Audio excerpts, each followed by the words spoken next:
Welcome to Empowered Heart to Heart, where you'll hear messages of hope, conversations that heal, and interviews that empower. Well, hey, this is Rhonda Simmons, and I am so glad to see you. Welcome to another edition of Empowered Heart to Heart. You know, it's good for us to be together one more time. Let me tell you, I can't believe the year is more than half over, and we're facing the end of the year already. We are already in quarter three for the 2024 year. And I'm like, oh my goodness, where has the year gone? And this just makes me realize, let me revisit my goals to make sure I'm on track to meet them by the end of the year. Making sure that you're tracking your goals is important, not just so you can say you got things done, but so you can know where you are, what corrections you need to make, what do you need to keep doing that's been working, and how you can keep the momentum going. This is even true when it comes to tracking your money. And so I'm no money expert. So that's why I called someone in today so that we can talk about money. Yes, it is the one universal conversation that everybody can talk about, that everybody needs advice about. It transcends racial lines, transcends demographics. No matter where you are on the planet, you understand the concept of money. You understand what it's like to have it. And some of us may understand what it's like not to have as much as you want. And unfortunately, so many people don't have enough at all. And so money is that universal language that we all need to be wiser about. And so before we jump into our session today, make sure, now that I have your attention, make sure that you like, comment, and share this video. If you're watching us on our YouTube channel, share it with your friends. Let them know what you're watching. And also subscribe so that you can be notified every single time that we have a new video uploaded. Also, turn on the notifications button as well, because that'll do the same thing. If you're on social media and who is it? Check us out on Facebook, LinkedIn, Instagram, and Twitter. Our handle is TSEFIORG. That's for the Simmons Empowerment Foundation Incorporated, but that's a really long name. So that's why we abbreviated it and got that nice little acronym going. Okay, so we're going to be talking about money stuff today, just stuff, everything to do with money. Well, not everything. I mean, this is not a 3-hour long show, but we are going to be talking about money. And let me tell you, as I've said over and over again, I have met some of the most wonderful people this side of heaven that I've had the honor to interview in the 2 years that we've been doing this podcast, 2+ years. And so today is no exception, because and the thing that blows my mind, I've met people from all over the world that I would have never met otherwise. And so I'm really excited. Today, we're going to be talking with Nikki, who is a certified financial planner. She is a certified money coach. She is a certified business archetype coach and a certified couples money coach. I think the unanimous theme here is certified. That tells me she knows what she's talking about. She is also the founder of Opulentus Wealth. It's a fee for advice financial advisory practice based in Sunninghill, Johannesburg. Wow, she's in South Africa. That is amazing. Nikki has recently founded Imali Coaching, which assists individuals, business owners, and couples to transform and heal their relationship with money. Oh, we're going to be jumping into that phrase right there. Nikki lives her life based on the famous quote from Nelson Mandela: "The greatest glory in living lies not in never failing, but rising every time we fall." That is so important. And so, ladies and gentlemen, I am absolutely excited to introduce to you Mrs. Nikki Gaju Freelinghouse. Hello, Nikki. How are you?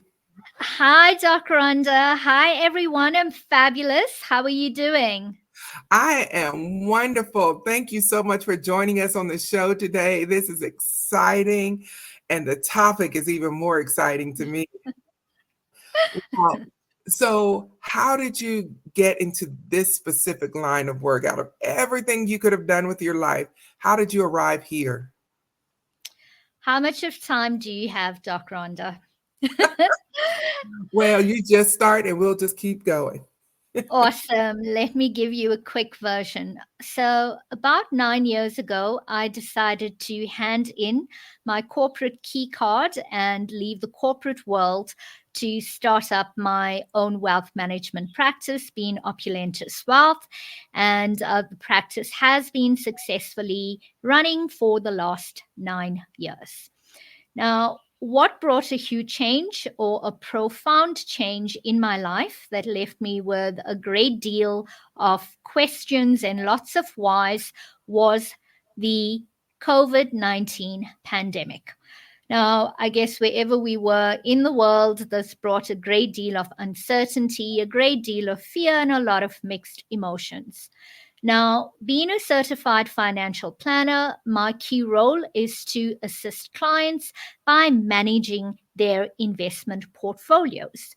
So, what happened at the break of the pandemic? Markets started sliding, and this meant that clients' portfolios started dropping in value.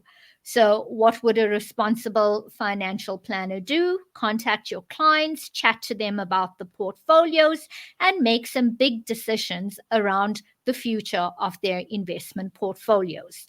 Now, being trained on the technical aspects of finance, the most appropriate advice to give to clients was to say, stay invested in the markets. The markets will correct themselves. You cannot cash out or withdraw when the market is at its lowest or when you've lost 60 to 80%, or in many instances, a greater percentage than that of your portfolio. It just doesn't make sense. You've got to be patient, you've got to sit it out. But Dr. Rhonda, what do clients decide to do? No, forget about the advice of the certified financial planner, right? This is my money. I've spent my entire life accumulating this. I'm going to cash out. It doesn't matter if I've lost 80% of the value.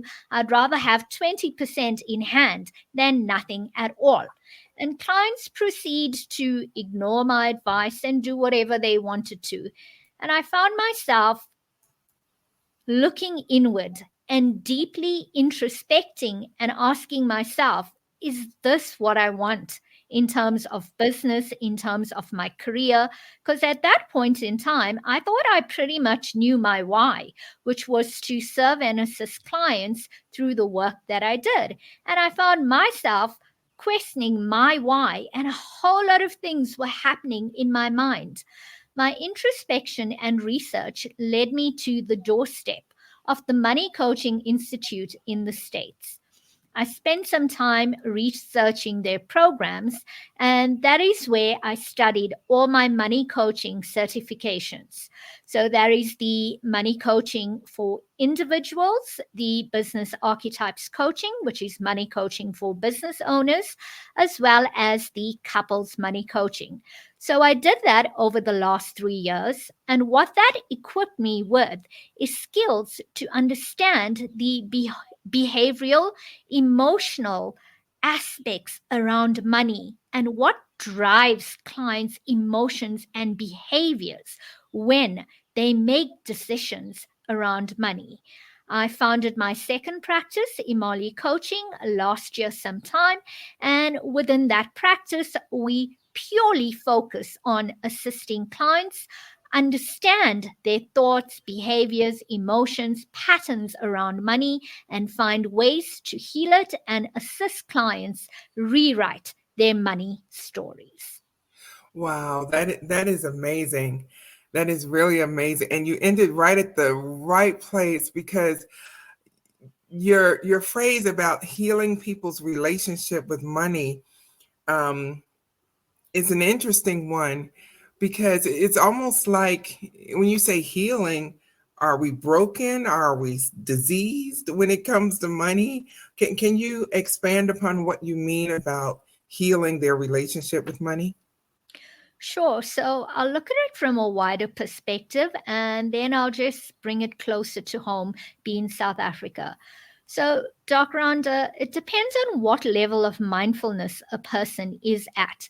There is no person listening to this podcast who has not had some sort of reaction or relationship with money, be it positive or negative. And everyone has something to heal, whether it's the fear of losing all the millions you have, or whether it's the fear of not having enough.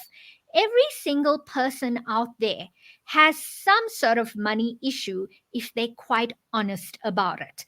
And as I said, these issues need not be negative, where I've got no money. How do I make it from day to day? It can also be things like, I've got all these millions in the bank. I'm so afraid of losing it. I hope there isn't a stock market crash and all my money will go with the crash.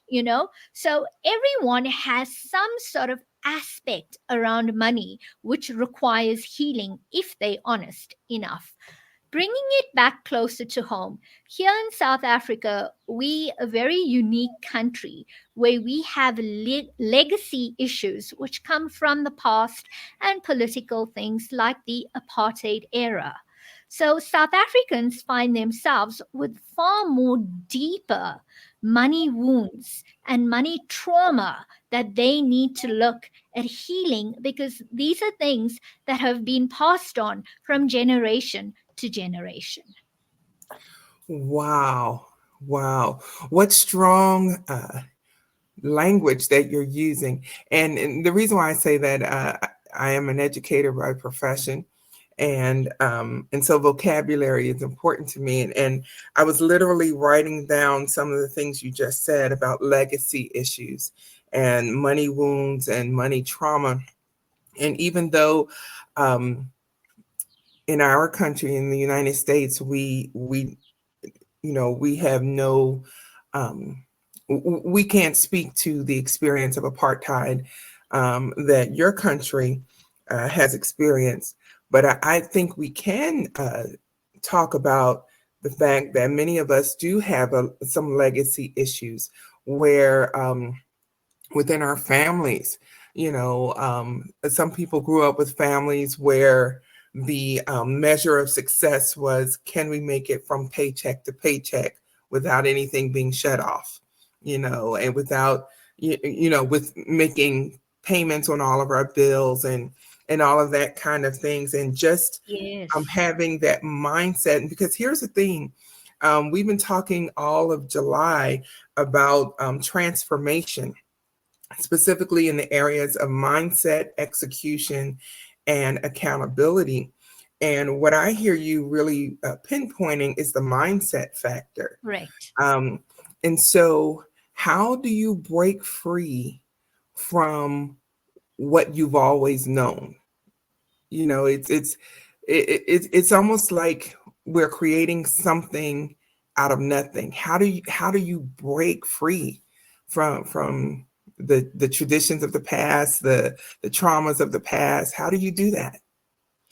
So, Doc Rhonda, the first step is awareness, is to say, I am now the current generation. There are previous generations. This is what the previous generations have been through. This is a cycle.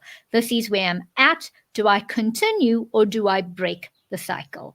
And this is where the money coaching offering comes in, because breaking a cycle is also linked to your mindset, right? Because you can either through transference repeat the cycles of those before you, or else you can find ways to break the cycle. Now, in terms of the work that I do, I've been trained in a proprietary method by the Money Coaching Institute. So, this method has what we call a core process. And the core process is something that's different for each and every person, because the core process has about 4 to 6 steps, whereby during each step, as you move along, you eventually reach the end where at the end of the core step process, you identify what are your money wounds, what are your money patterns, what are your money emotions, what are your money behaviors, your money habits. You have an idea in terms of what that is. And a lot of it is hardwired and it's subconscious. So people are not aware of it. That is why you need your coach or myself being the facilitator to ask the right questions to and those uncomfortable questions to get out the responses, to bring up that awareness so we can start working on it. Doc Rhonda, as you may be aware, a lot of things we take on come from our parents. And it's not uncommon to find that a lot of our money behaviors, thoughts, emotions come from either one of our parents, both our parents, or someone who's influential in terms of raising us, or sometimes it's not common. There are patterns that we create by ourselves. So we also try and identify where or who does it come from, right? And with that as well, there's a great deal of work because it can bring a whole lot of emotion, be it anger, be it frustration, because, hey, I've just won the lottery here now. I've got all my mom's negative money patterns. What do you do with it? So we do a lot of work around things like forgiveness, because you can only move forward and heal once you look at forgiving, right? And once that's done, we tap back to look at people's life purpose, their why. A lot of people don't know their why, or as they grow older, they tend to forget their why. And you ask them, so what are your God given natural talents? And then people stare at me blankly. I don't have any God given talents or skills. And I say to them, this is impossible. Let's do some work. Let's try and uncover it. We uncover what that is. And towards the end of the process, now you equipped, you know what your patterns are, you know where or who they come from, you know what your life purpose is. And then we give to you what I call the cherry on the top. It's a toolkit which we call the small significant steps to change. And this is a toolkit that is customized based on all your money issues and your money baggage to start implementing these tools. And as you move along, you spoke about July being the month of transformation, where we look at mindset. Then you, as a coachee, would move onto the next level, which is execution, and then accountability in terms of checking in back with myself, being the coach, to see how the execution is going in terms of utilizing your toolkit. So it's a step-by-step process. It just doesn't happen overnight where we say, oh, I think my blockage is I have a scarcity mindset. These are the 10 affirmations I do over a period of 21 days, and that's it. My money problems are gone. No, no, no. It does not work that way. And you'd find there are so many things that come up that you can just work on what we've given to you literally for the next few years. Wow, that is amazing. I don't know about anyone in our audience, but I never considered that being a money coach involved so many aspects of people and went so deep beyond the bank account and beyond the checkbook. So how do you overcome people's objection when they say, well, I can't afford a money coach? How do you overcome that? Because based upon this conversation so far, it sounds definitely needed. But if they're struggling with money, how do you overcome that objection? So, Doc Rhonda, two ways. The first one is if a person really needs it, they're going to find a way, right? Because these clients who need it most are these clients, if you take a look at their bank balances, are clients who are spending everything they earn, and they're even going from credit card to credit card. But the thing is, from a mindset perspective, they're spending it on all the wrong things, or they're spending it because in most instances they're trying to fill a void which they're not even aware of, right? So it's very gently and politely saying, okay, you may not be ready now financially, but this is the cost. And when you are ready, give me a call. Of course, we do offer payment plans as well, which clients tend to utilize. But I always find that initially, when clients cite the cost of the sessions as a stumbling block in terms of proceeding, a few months later, they miraculously and magically tend to find the money, and they'll call and say, Nikki, hi, it's Dr. Rhonda here. We spoke a few months ago. I'd just like to find out, is the cost of the session still X amount? I'd like to proceed. How soon can we begin? Wow. Doc Rhonda, if something is important to you, you will make the sacrifice. Yes, yes, yes. I have been saying pretty much the same thing for the past year or two. People will pay for what they value.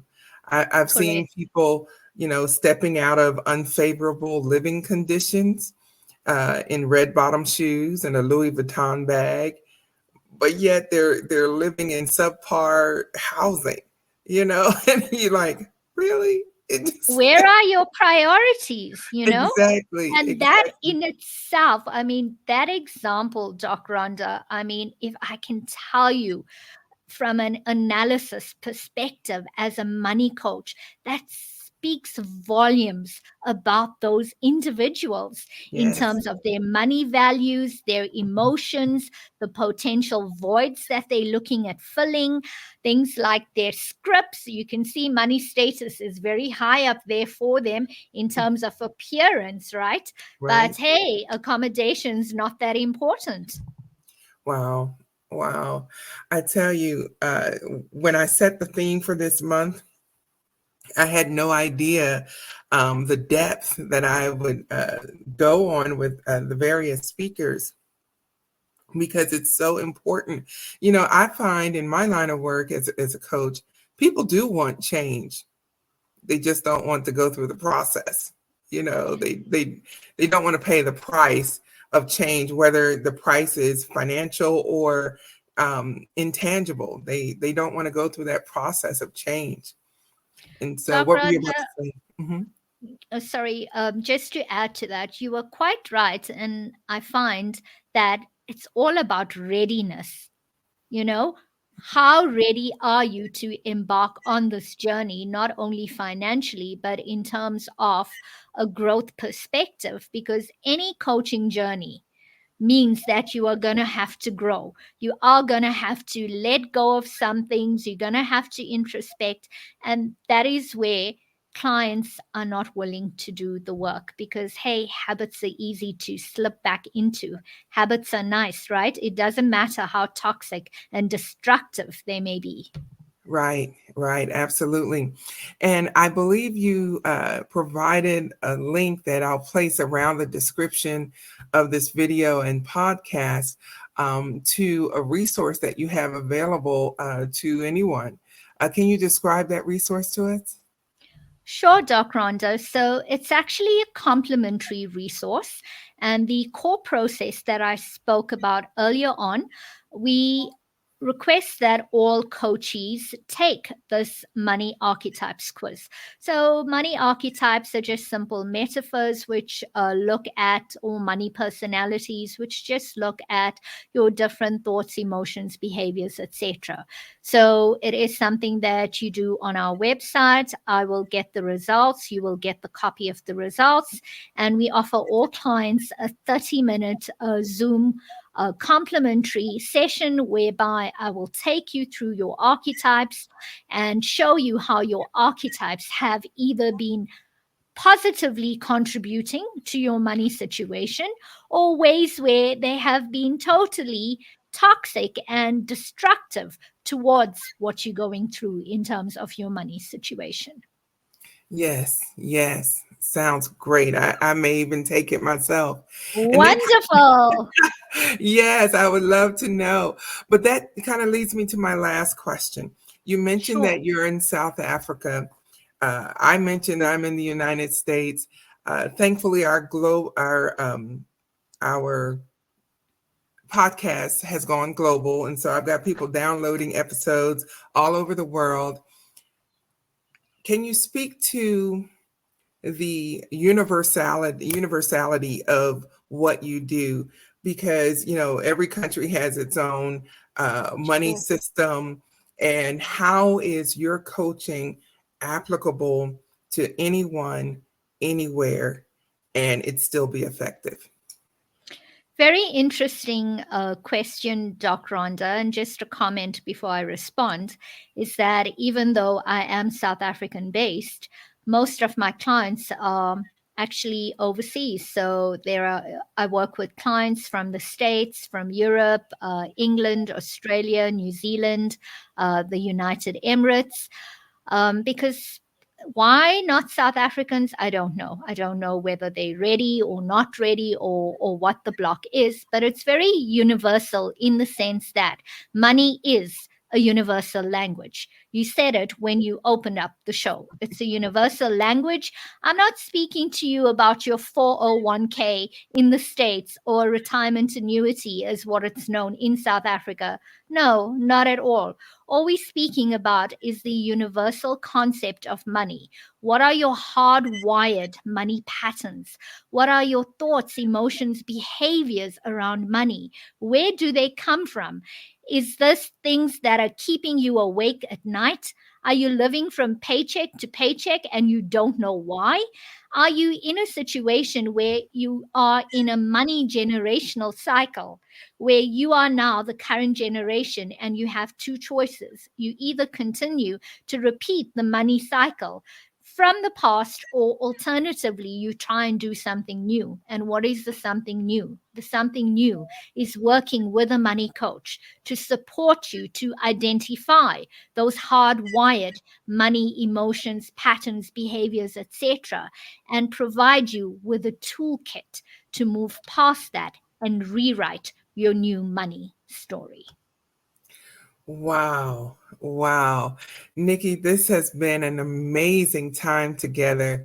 I have so many thoughts going through my head right now, and I'm thinking about, oh my goodness, so many people need to hear what you have to say and engage in your practice with you, and just get on board, because mindset is a powerful, powerful thing.